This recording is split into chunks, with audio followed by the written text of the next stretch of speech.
안녕하세요, 박영춘입니다. 왜 주식이 나와? 주식은 조금 이따 하고, 새해 복 많이 받으세요. 제가 좀 한 연말 연초에 바빠가지고 방송을 한 열흘 정도, 20일 정도 못한 것 같죠? 오늘은 그래서 이제 좀 제 구독자분이라든가 저 교재를 구매하신 분들 새해 복 많이 받으시고요. 오늘 제목은 제가 그렇게 만들어 봤어요. 새해는 좀 돈 좀 벌어보자고. 그죠? 새해는 돈 좀 벌어보겠습니다. 2023년에는 딱 2배만 벌자. 그죠? 주식이든 부동산이든 올해는 제 목표가 가지고 있는 천차례 딱 2배만 벌기로 했습니다. 2배만.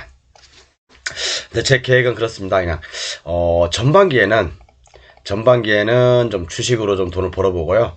그 다음에 이제 중반 이후에는 물론 전반기에도 이제 그 경매는 계속 할 거예요. 중반 이후에는 좀 경매로 돈 될 만한 거 하나 좀 크게 좀 건지고 싶습니다. 그래서 이제 2023년에는 최소 2배만 버는 게 제 목표고요.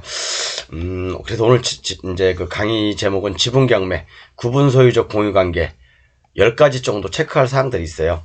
이제 10가지 정도 뭐 다 설명은 못 해드리고 제 교재에는 다 실어놨습니다. 그래서 10가지 정도, 물론 이제 일반 지분 경매는 제가 얼마든지 많이 설명해드렸죠. 지금까지 수없이 많이요. 근데 그거 외에 구분 소유적 공유 관계가 경매로 나왔을 때 이제 그런 거에 대해서 한 10가지 정도 제가 추려서 판례를 올려놨습니다. 그래서 여러분들 이 판례는 반드시 한번 참고하셔야 될 겁니다. 그러니까 뭐 지분 경매라고 해서 덥석덥석 무는 게 아니라 일반 공유에 관한 지분 경매도 있고요. 구분 소유적 관계에서 지분 경매도 있어요. 그러니까 전자회 같은 경우는 사람들이 누구나 다 얘기하지만 사실은 구분 소유적 공유 관계를 얘기하는 사람들이 이렇게 많지 않아요. 근데 사실 이렇게 이제 구분 소유적 공유 관계의 물건들이 돈이 되는 경우가 많습니다. 그렇죠? 그래서 아까 이제 보여드렸지만 후단에 이제 주식 코멘트 잠깐 할 거고요. 제 교재를 판매하고 있으니까 필요하신 분들은 이렇게 메모를 하셨다가 제 교재 구매하시면 될 것 같습니다. 이제 교재를 구매하신 분들한테는 제가 이제 항상 입찰시든 뭐 중개든 뭐든 그런 부동산에 관련된 것들은 제가 상담을 항상 해드리고 있어요. 그러니까 필요하신 분들은 또 공부를 좀 깊이 있게 하고 싶은 분들은 아마 제 교재를 구매하시면 많은 도움이 되실 겁니다. 뭐 요즘 뭐 판례 하나 사는데도 뭐 돈 10만원 달라는 데도 있고 막 그러기죠. 여러가지 판례라든가 지침이라든가 개발행위 허가라든가 그런 것들, 그 다음에 각종 이제 기본적인 분석 그런 것들 많이 실려 있으니까 참고하시고요. 자, 그래서 오늘은 제가 한번 짧게 간단하게 한번 짚어볼게요. 뭐였지? 구분 소유적 공유 관계에서 오늘 424강이죠. 오늘 좀 조용조용 할게요. 제가 좀 목이 연말 연초에 술을 많이 먹다 보니까 목이 샜어요. 구분 소유적 공유 관계 제가 총 정리를 했어요. 총 정리라는 게 뭐냐면 판례 위주로 제가 정리를 쭉 해드렸습니다. 그런데 이 판례하고 관련된 것들 10가지, 한 15가지 정도 되거든요. 뭐 이제 5-1, 5-2, 5-3 이런 것도 있고 그래서 한 13가지 정도. 여러분들 이제 구분 소유적 공유 관계 입찰 들어갈 시에는 13가지 정도는 반드시 고려해서 입찰을 들어가셔야 됩니다. 제가 일전에 소개시켜줄게 이 물건. 토지는 이제 뭐 A라는 소유인데, 그죠? 건물이 2개가 있어. 아니, 이게 AP죠? AP, 건물이 2개가 있어. 이게 서로 구분 소유적 공유 관계일 수도 있다. 그런 얘기를 한번 드렸죠. 요 부분이 있어요. 그래서, 이제 모르시는 분들은 제 전 강의를 참고하시고요. 그래서 구분 소유적 공유 관계를 우리가 입찰 들어갈 때 어떻게 해석해야 되고, 나중에 어떤 문제점들이 일어날 수 있는지, 그리고 대처 방법은 뭔지, 우리 존경하는 대법관님들께서 판례가 수없이 많아요. 한 30여 가지 구분 소유적 공유 관계, 대법원 판례가 그 정도 되거든요. 30여 가지가요. 대법관님들께서 아주 친절하게 논리적으로 잘 설명해 놓으셨으니까 제가 이렇게 그 판례를 적어 놨습니다. 판례를 이렇게 다들 적어놨으니까 필요하신 분들은 메모하셨다가 아니면 뭐 제 교재 가지고 계신 분들은 굳이 뭐 캡처라든가 그런 거 안 하셔도 돼요. 제 교재에 다 나와 있으니까. 그리고 참 제 교재를 그 12월 이전까지 구매하신 분들 중에 아마 자료가 안 가신 분들이 있어요. 12월 달까지는 한 1000페이지가 넘는데 안 가신 분들은 저한테 문자 주십시오. 제가 그럼 바로바로 송부해 드릴게요. 원래는 제가 일률적으로 다 보내려고 했는데 이게 좀 술 좀 과하다 보니까 연말 연초에 못 보내드렸어요. 그래서 못 받으신 분들은 저한테 개인적으로 문자 주시면 교재 구입하신 분 중에요 바로바로 보내드리겠습니다. 죄송하고요. 우리가 이제 구분 소유적 공유관계는 제가 최근 400강 이상에서 몇 번 설명해 드렸습니다. 그런데 이제 첫 번째 체크해야 될 사항이 토지만 낙찰 시 토지에 대한 구분 소유적 공유관계가 소멸하는지. 자, 우리가 이렇게 토지가 있어요. 이렇게요. 근데 이 토지가 A부터 Z까지라고 합시다. 그리고 위에 건물도 있어요. 그러면 내가 이 토지 전체를 낙찰 받았을 때 구분 소유적 공유 관계도 소멸되는지. 당연히 소멸되죠. 구분 소유적 공유 관계는 당연히 소멸된다고 봅니다. 그리고 일부 지분을 제가 낙찰을 받아도 구분 소유적 공유 관계는 당연히 소멸됩니다. 여러분들 공부할 때 이런 거 옛날에 저는 굉장히 궁금해했어요. 굉장히 궁금해했고, 이게 물론 이제 알고 나니까 아무것도 아닌데, 처음에 공부하시는 분들은 막 헷갈리고, 이게 그런 것 같고, 저런 것 같고, 많이 헷갈리실 거예요. 그래서 제가 좀 정리를 쭉 한 10가지를 해봤으니까, 빠르게 진행해볼게요. 그 다음에, 토지만 낙찰 시, 법정이상권 성립 여부, 요것은 대부분 판례가 있습니다. 대부분 판례가 많이 있어요. 요것은 판례 한번 참고해 보시고요. 예를 들어서 우리가 이제 이런 토지만 낙찰 시, 건물도 있고, 여기 토지가 있잖아요. 이 토지 전체를 낙찰 받든지, 그죠? 낙찰 받으면, 또는, 요렇게, A 플러스 B, 또는 A 건물, A, B, 요렇게 두 가지 공유로 돼 있죠. 근데 이 A 지분만 우리가 낙찰 받았을 때, 하고, 또는 이 토지 전체를 낙찰 받았을 때하고는 틀리죠. 토지 전체를 낙찰 받았을 때는, 그죠? 구분 소유적 공유 관계가 성립되지만, 이 A 지분 이렇게 낙찰 받았을 때는 제 교재 나와 있죠. 표에. 요것은 이 건물은 법정이상권 인정된다 안 된다? 안 되죠. 철거 대상이죠. 그렇죠? 자, 그리고 모르신 분은 제 위에 교재 다 나와 있습니다. 한번 보여드릴까? 어딨냐 그게? 아, 여기 있나요? 응? 여기 있네요. 자, 요런 경우죠. 요런 경우 토지는 A 플러스 B, 건물도 A 플러스 B인데, 자, A 그 지분만 경매로 낙찰을 받았어요. 그러면 이 건물은 알펜버스인데 존치 남아있죠. 남아있는 거죠. 그렇죠. 근데 건물만 낙찰 받았을 때는 건물은 철거 대상이다. 그렇죠. 토지만 낙찰 받았을 때 역시 이 건물은 철거 대상이다. 이해 가셨죠? 그리고 이 토지만 둘 다 낙찰 받았을 때는 건물은 남아있는다. 법정이상권 인정된다. 왜? 이것이 바로 구분 소유적 공유관계하고 좀 비슷한 거죠. 또 요것도 역시 마찬가지고. 그래서 A 플러스 B 이렇게 지분으로 가지고 있을 때 이 A 지분만 경매에 나와서 어느 누군가 낙찰 받았다. 그러면 이 건물은 존치한다. 그 내용이거든요. 그러니까 제 표에 다 나와 있으니까 그 어디까지 너무 많이 갔나? 모르시는 분들 제 전강이라든가 교재 보십시오. 교재에 상세히 설명돼 있으니까요. 그러니까 우리가 이제 이런 구분 소유적 공유관계나 일단 공유관계 이런 것들이 경매에 자주 나와요. 그러면 실질적으로 사람들이 헷갈리거든요. 어떤 때는 뭐 되고 어떤 때는 안 되고. 그러니까 여러분들 꼭 제 교재 보시면서 공부하세요. 진짜 제가 뭐 48만원 이거 팔아먹으려고 그런 게 아니에요, 여러분. 저는 경매를 제가 15년, 10년, 3년 처음에 공부하고 7천만원 제가 7,300이나 날린 적 있잖아요. 그때부터 정말 3년 동안 공부했는데도 돈을 날렸어요. 그죠? 그 다음부터 좀 공부를 많이 시작했는데, 자, 어쨌든 뭐 저기고, 그리고 이제 두 번까지 설명했죠? 모르시는 분들은 대부분 판례 보시고, 또 제 교재 가지고 계신 분들은 아까 그 표 하나만 가지고도 저는 100만원짜리라고 생각합니다. 솔직히. 제 표 15개의 사례가 있었거든요. 5, 4, 20, 한 20개 정도 사례가 있어요. 그걸 제가 표로 만든 거 많이 보였을 거예요.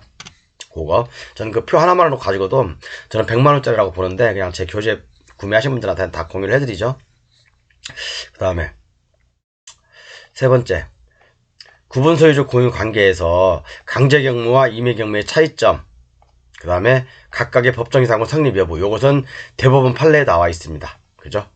대부분 판례 나와 있습니다. 예를 들어서 한 가지만 설명해드리면, 자, 토지가 A, B야.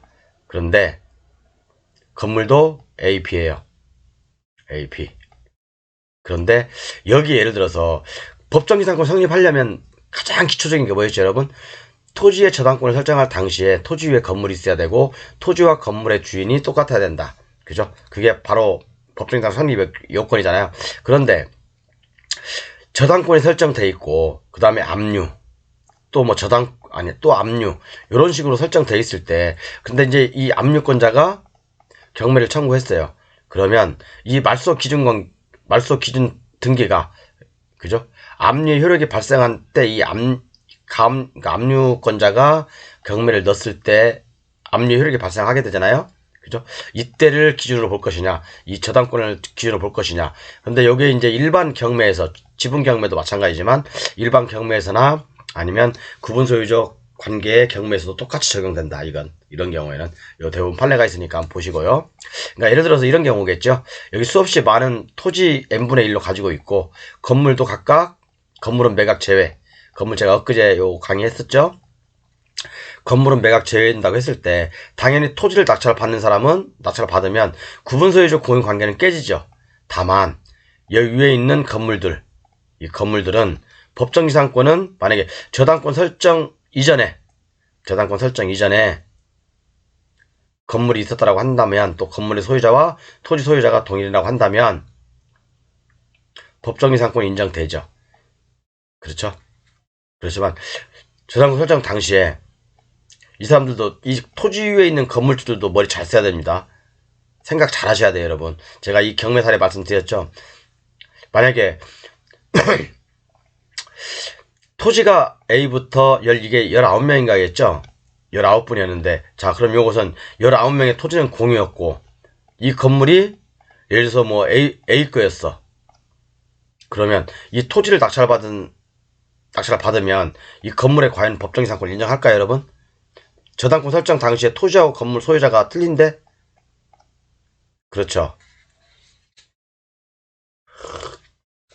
이건 여러분들께서 한번 제 판례도 있으니까 판례 밑에 많이 실어놨거든요. 한번 여러분들께서 심사숙고해서 한번 판단해 보시죠. 원칙은 법정지상권이 인정됩니다. 인정되는데 조건이 뭐라고 했죠? 설정 당시에 압류든 저당권이 설정 당시에 이 토지가 A부터 Z까지 있다고 했을 때 또 A부터 Z의 동의를 얻어서 건물을 지을 수도 있잖아요. 그죠? 구분 소유적 공유 관계에 의해서 이 필지는 네 거야, A 거야, 이 필지는 B 거야. 이런 식으로 해서 질 수도 있죠. 이런 경우는 다르게 해석될 수도 있다. 그런 거 한번 참고하시고요. 그다음에 5번째. 건물의 독립된 구분 소유 여부에 따라 틀려요. 그러니까 그래서 이제 요렇게 토지는 A, B야. 근데 여기 건물이 있어, 이렇게. 건물도 여기 2층짜리가 있다고 해요. 2층짜리가 있는데, 자, 요것도 A, B예요. 그러면 우리가 판례에서 인정하는 게, 그죠? 어떻게 사람들이 그럴 거 아닙니까? 그죠? A, B 공유고, 여기 또 A, B. 이렇게 A, B라고 해요.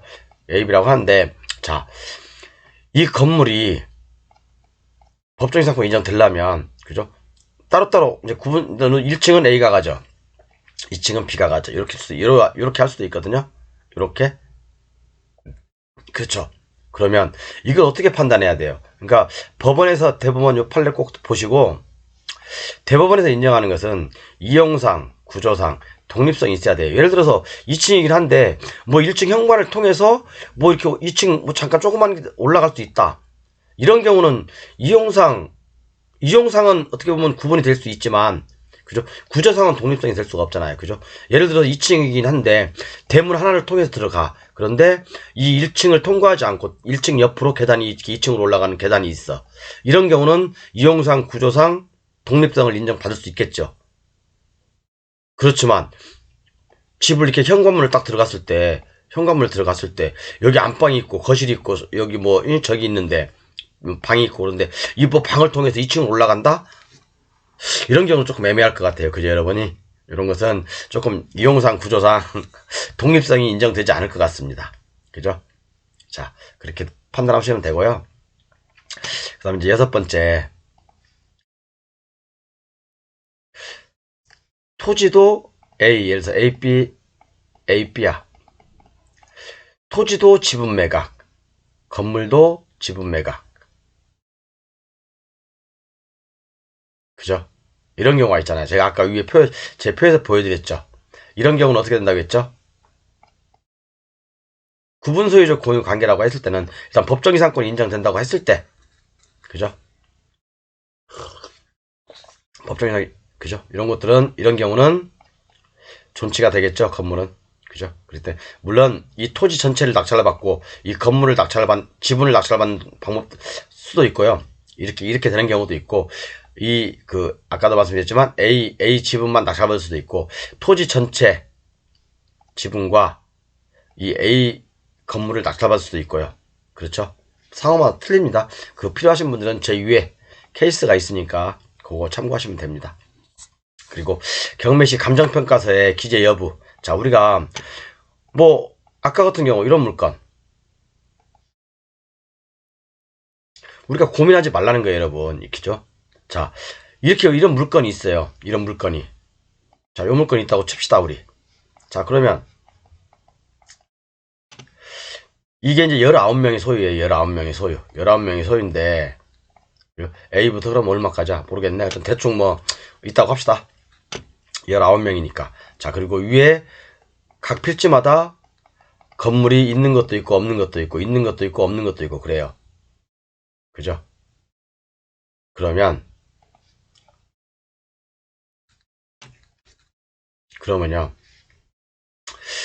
우리가 이제 이렇게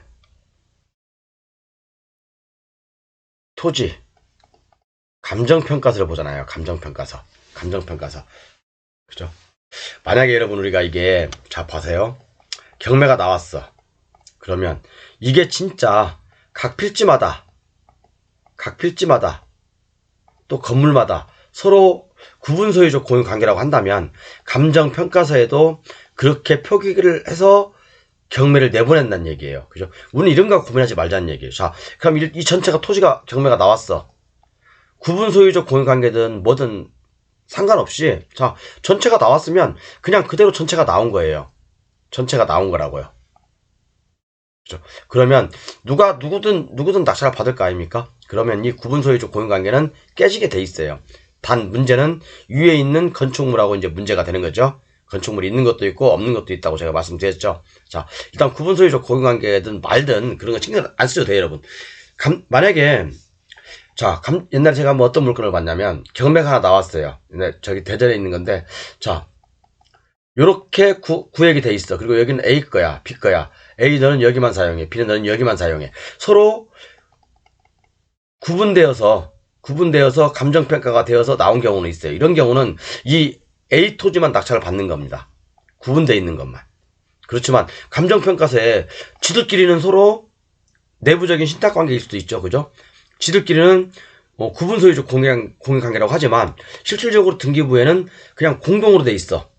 그러면 감정평가는 할 때는 그냥 공동으로 돼 있으니까 그죠? 공동으로 돼 있으니까 전체를 다 감정평가하는 거예요. 만약에 이게 진정한 구분소유적 공유관계이고 어느 정도 구획이 정해져 있다고 한다면 감정평가서에도 A 것이 만약에 경매가 나왔어. 그러면 A 지분이 요만큼이라고 표기를 해줘야 되고요.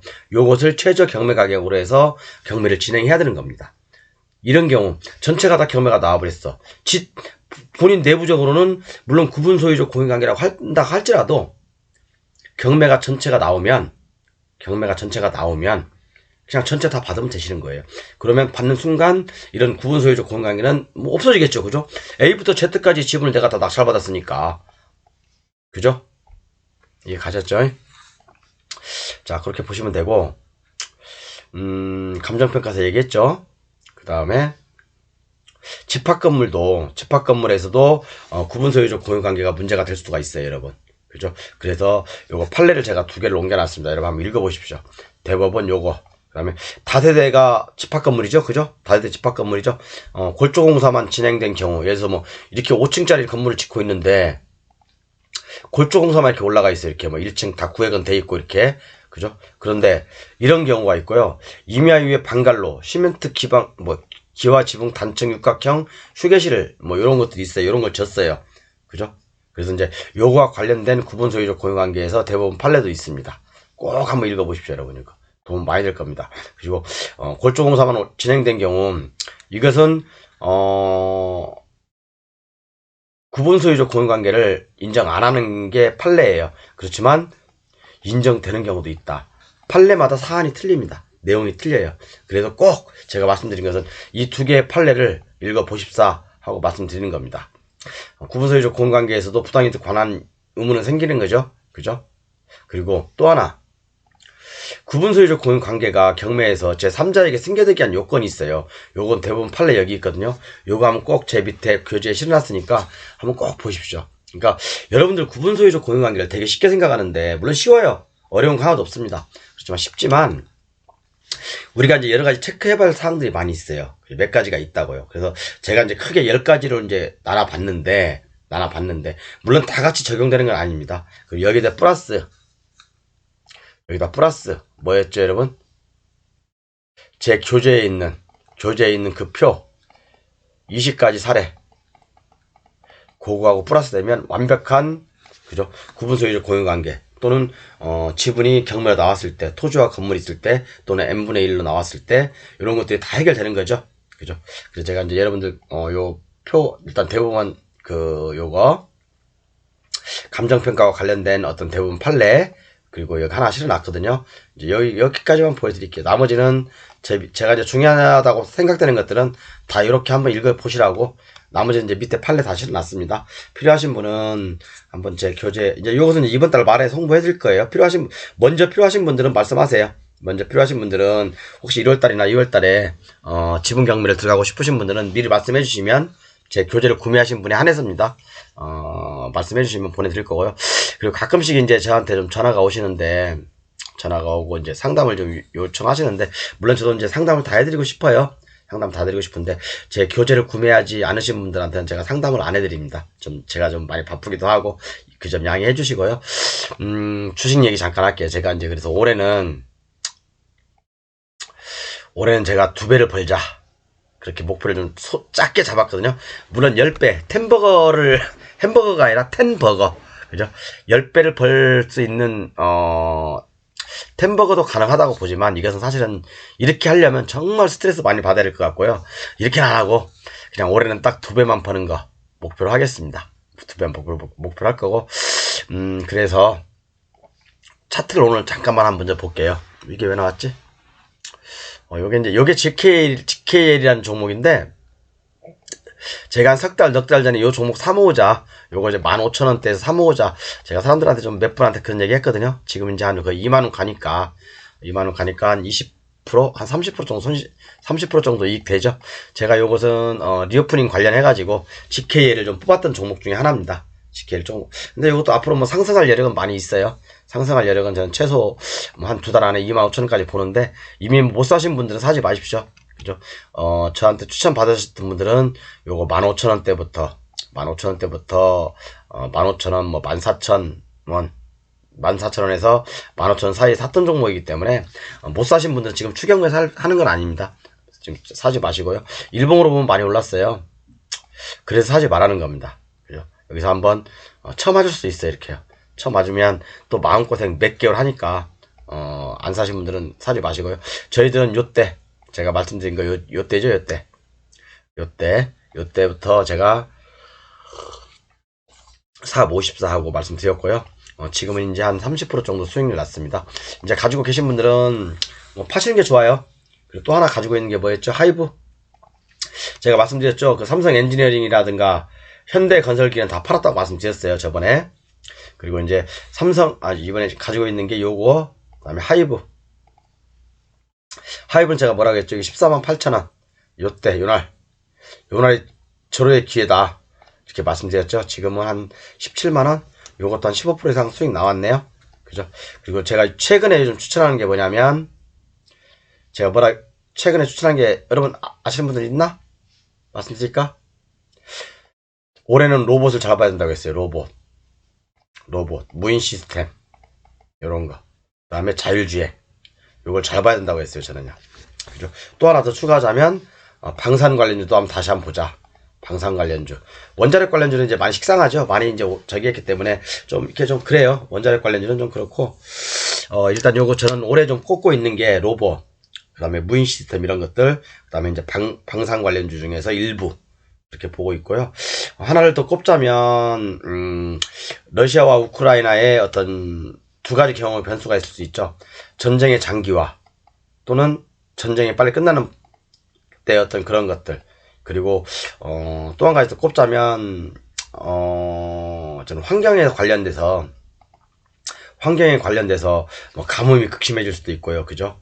또 아니면 이제 그런 것들 기후 변화와 관련된 어떤 그런 곡물 관련주 중에 좀 하나 좀 집중하고 있는 게 하나 있어요. 근데 좀 어느 것을 사시든 여러분들이 이제 뭐 집중하기 나름이지만 저는 일단은 전반기에는 요거, 그다음에 이제 뭐 한 5월달 이후에는 요 기후 관련주 이렇게 보고 있고, 그리고 이제 뭐 이렇게 같이 갈 거라고 생각합니다. 러시아 우크라이나 전쟁이 좀 오래 지속되면 이 무기 관련주, 방산 관리도 한번 볼 거고요. 어차피 시대의 흐름은 로봇이나 무인 시스템, 그 다음에 그런 쪽으로 갈 거라고 보고요. 그 다음에 이제 좀 정치 테마도 조금 보고 있고, 그 다음에 이런 기후 변화에 관련된 식량 안보와 관련된 어떤 이런 것들 좀 보고 있습니다. 그래서 어쨌든 이렇게 보고 있고요. 지금 뭐 진행되고 있는 종목들은 아주 지금 잘 가고 있습니다. 한 가지 제가 공개적으로 좀 말씀드리고 싶은 게 뭐냐면, 제가 이제 현대무벡스라고 있어요. 요게 이제 어떤 공장 자동화, 무인, 로봇 관련주거든요. 제가 이거 뭐라고 했죠, 여러분들? 그때 말씀드릴 때는 제가 이 종목을 싹 가렸죠, 이렇게요. 종목을 싹 가리고 그냥 요렇게만 보여드린 거죠, 이렇게만. 근데 제가 이때 뭐라고 했어요, 여러분? 요거 뭐라고 했죠? 이 가격 선을 그어드렸죠. 이 가격 밑으로 오면 무조건 사시라. 무조건 사서 모으자. 많이 사지 말고 계속해서 깨질 거예요. 깨졌다가 올랐다, 또 깨졌다가 테스트하는 과정이 좀 진행될 거라고 봅니다. 그래서 정말 이 전저점까지 오면 다시 한번 기회를 주는 거고, 그렇지만 3,000원 이하에서 사지 말라고 저는 분명히 말씀드렸어요. 근데 오늘 어느 분한테 전화가 왔는데 3,000원 이상에 사셨대요. 조금 3,000원 뭐 언저리 사셨다는데 모르겠습니다. 그냥 저는 항상 말씀드릴 때 3,000원 깨지면 조금씩 3,000원 깨지는 날 한 1,000만원어치, 또 깨지면 또 한 1,000만원어치, 또 깨지면 한 1,000만원어치, 이런 식으로 드긋하게 한 석 달 보자, 이렇게 해요. 그죠? 뭐 전반기 때 요거, 1분기 때 요거에서 한 20-30% 먹고, 또 다른 종목에서도 좀 먹고, 하이브에서도 좀 먹고, 그죠? GKL에서도 좀 먹고, 이런 식으로 해서 한 뭐 1분기에 한 30%에서 40%, 50% 먹으면 되는 거고, 또 2분기에 또 한번 먹고, 이런 식으로 좀 천천히 했으면 좋겠어요. 너무 서두르지 마시고, 올해는 좀 저랑 같이 만약에 혹시나 투자하실 분이 계시면 제 방송 좀 꾸준히 들어주시고요. 물론 제 교재를 사시면 제가 종목은 공짜로 드려요. 제가 이제 지켜보는 종목들을 공짜로 드리긴 해요. 근데 이제 대부분 이제 앞으로는 비공개로 많이 할 거고, 종목은 비공개로 많이 할 거고, 또 이제 어떤 이게 기회다 싶으면 제가 ELW라든가, 그 다음에 선물, 옵션, 이런 것도 제가 한번 설명을 해드립니다. 제 구독자들한테는. 아니, 구독자가 아니라, 제 이제 책을 구매하신 분들한테는. 근데 제 책을 구매하신 분들은 대부분 대부분 박사기 때문에, 이게 주식에 별로 관심이 없으세요. 다들. 그리고 또 제 9분, 그분 빼놓고는, 다들 이제 관심이 없어요, 주식에. 근데 주식에서 여러분, 올해는 주식으로 전반기 때 한 30-40%, 후반기 때도 한 30-40% 해서 주식으로도 한 100% 벌고요. 그 다음에 이제 올 한 뭐, 1분기 지나서, 좀 지금 1분기는 진짜 부동산 공부 한 딱 3개월에 끝내시고 정말 열심히 공부하셨다가 2분기부터 좀 본격적으로 한번 부동산도 한번 진짜 2배, 3배 정도 먹을 수 있는 거, 그런 걸로 한번 투자를 한번 해보세요. 그러면 올해 안에 여러분들 정말 풍성한 한 해가 될 수 있어요. 물론 어려워요, 경기가. 금리도 많이 올라 있고 정말 많이 어려울 거라고 생각하지만, 이런 와중에서 공부를 좀 꾸준히 부동산 공부를 하셨던 분들은 정말 대박을 잡을 수가 있습니다. 지금부터는 진짜로. 제가 아시는 분들 중에 저는 그래요. 제 뭐 가까운 지인분들도 계시지만, 어떤 분은 주식만 한 1년 6개월 정도 했어요. 1년 정도 했나? 1년 정도 하셨어요. 그리고 어떤 분은 최근 6개월 전부터 제 교재를 구매해가지고, 그러니까 제일 최초로 사신 분이죠, 그분이. 제 교재를. 그러니까 안 파는 교재인데 팔아달라고 해서 그분한테 팔은 분, 6개월. 그래서 하나 낙찰 받아가지고, 바로 팔았다고 했죠, 제가요. 이분. 벌써 부동산 박사가 되셨어요, 이분은. 거의 다 진짜. 임장 진짜 열심히 다니세요. 올해는 무조건 2건만 한다, 이거예요, 이분이. 목표가.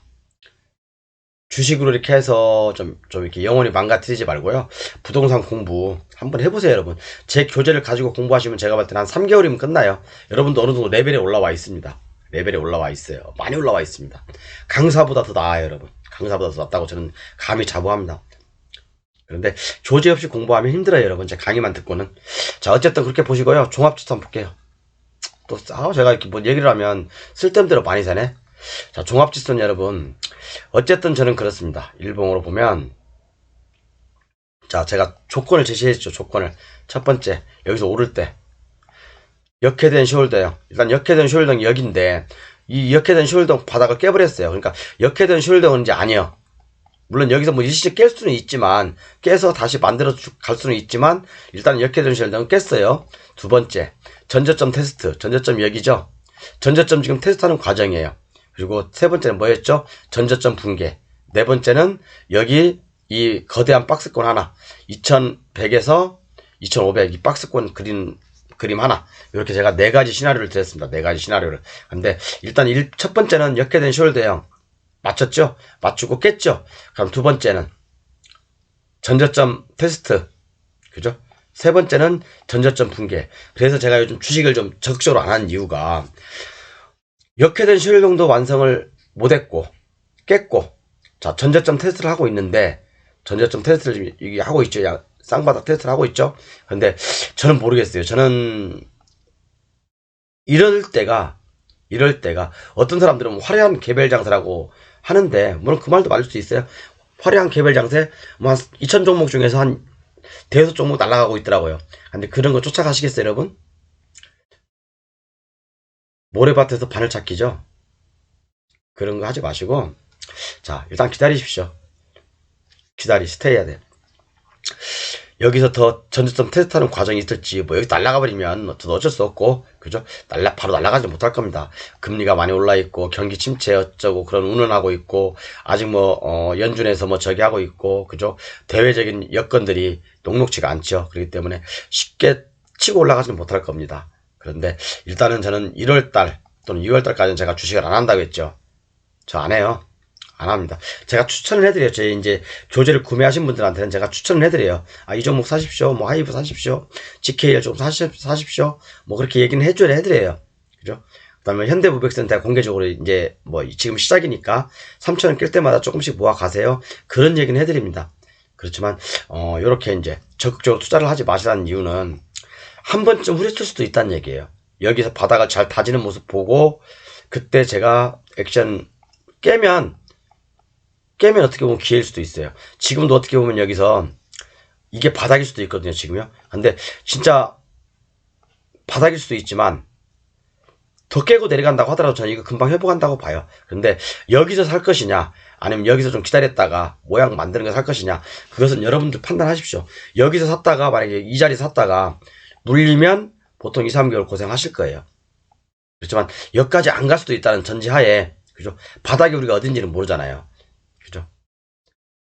발바닥까지 가기 전에 발목에 사는 것도 어떻게 보면 하나의 방법일 수도 있다. 저는 그렇게 보는 사람 중에 하나거든요.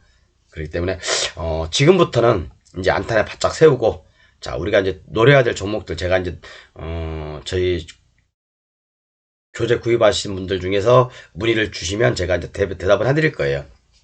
제가 어떤 종목을 보고 있다고, 그죠? 그런 것들 할 거니까 한번 좀 지금은 좀 당분간 더 지켜보자, 좀 그런 얘기를 드리고 싶어요. 그래서 오늘 좀 강의가 첫 강의인데 좀 이렇게 제가 좀 가벼운 얘기부터 시작했어요. 가벼운 얘기부터. 좀 무겁나?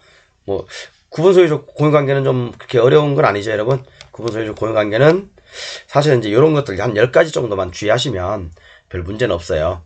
그러니까 제가 좀 많이 피곤해서 사실은 목소리도 새고 맨날 한 열흘 동안 술만 먹었습니다. 죽을 것 같아요. 어제도 술만 먹었습니다. 근데 이제 술 좀 이제 끊으려고요. 저 이제 또 본연의 일로 마포갈매기도 열심히 하고, 또 이제 강의도 열심히 하고, 또 책도 조금 이제 한 1월달 목표가 한 30분한테 더 파는 건데, 구매해 주셨으면 좋겠네요. 근데 한번 보겠습니다. 일단 뭐 가능할 거라고 보고요. 1월달 스타트가 일단은 저기 고향이 제주도 사장님께서, 고향이 제주도이신 분 사장님께서 1월 1일 첫날에 첫날에 구매를 하셨습니다. 1월 1일 날 그 사장님께서 지금 서울에 살고 계시는데 어쨌든 뭐 그렇게 진행되고 있습니다. 아무튼 감사하고요. 제가 좀 오늘도 피곤해서 생소스레 했던 거 이해해 주십시오. 감사합니다.